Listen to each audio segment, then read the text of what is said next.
wano tulina okuva mu nkola yogamba nti gundi aveeko naye ekidako kyo mukimanyi. You are changing for the good or for what? Just for the matter of change. For the matter of change. The sake of change. For the sake of change. Mugenda kukyusa naye ekidako mukimanyi. Ebyo bye bitawanyiza n'amaka g'abana Uganda n'amawanga amalala. Abantu baagala embaga naye tebaagala bufumbo.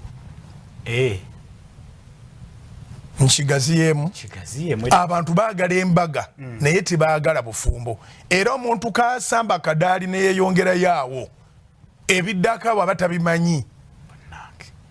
Naye ayina baalaze nti abadde anyumira make-up, abadde anyumira gawuni, ayisa abantu bangi ku kintu kyatategeera.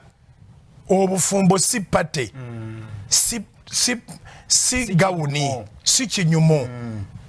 It's a lifetime commitment. Oteekwa okuba ng'oli mwesigwa mu bufumbo.